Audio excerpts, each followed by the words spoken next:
నమస్కారం, ఇది మానస TV news. Telangana వార్త ప్రపంచంలో సరికొత్త శకం. నిజం, నేరుగా, నిర్భయంగా మీకోసం.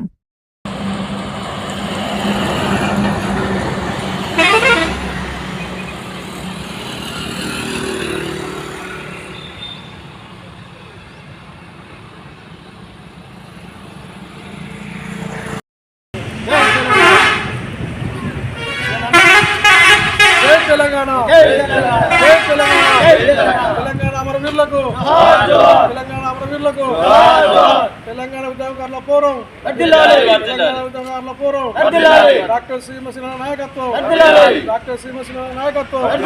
జై తెలంగాణ, తెలంగాణ అమరవీరులకు, తెలంగాణ అమరవీరులకు.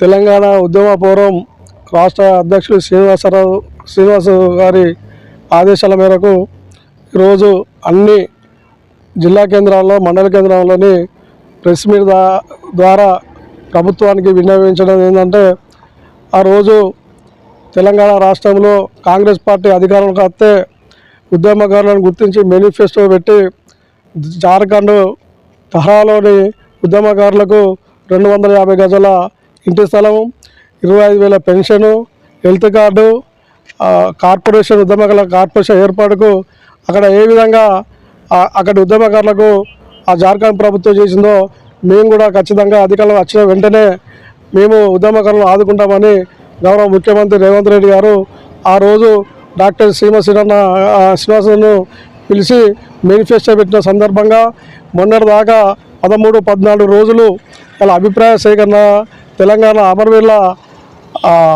సభ ద్వారా అక్కడ ఏర్పాటు చేసి ప్రతి జిల్లా నుంచి వెళ్ళి ఒక్కొక్కరి అభిప్రాయాలు, గతంలో ఉద్యమం చేసిన ఉద్యమకారుల అభిప్రాయాలు తీసుకొని ఇవాళ దాన్ని కమిటీ వేసి కేకే కమిటీ ద్వారా ఉద్యమకారులు న్యాయం జరుగుతున్న ఉద్దేశంతో జరుగుతుంది.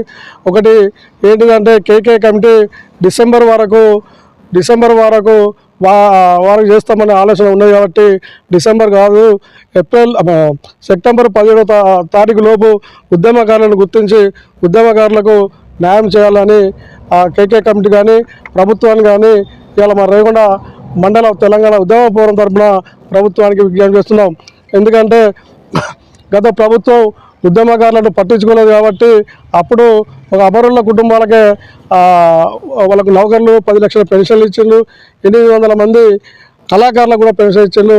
మిగతా ఉద్యమకారులను పట్టించుకోలేదు కాబట్టి ఇప్పుడు మీ అధికారులతో పట్టించుకున్నారని గౌరవ ముఖ్యమంత్రి రేవంత్ రెడ్డి గారు మేనిఫెస్టోలో పెట్టారు. కాబట్టి ఉద్యమకారులను ఖచ్చితంగా గుర్తించి వాళ్లకు న్యాయం చేయాలనేది ఇలా మరొకసారి రేగొండ ఉద్యమకారుల తరఫున ప్రభుత్వానికి విజ్ఞప్తి చేస్తున్నాం.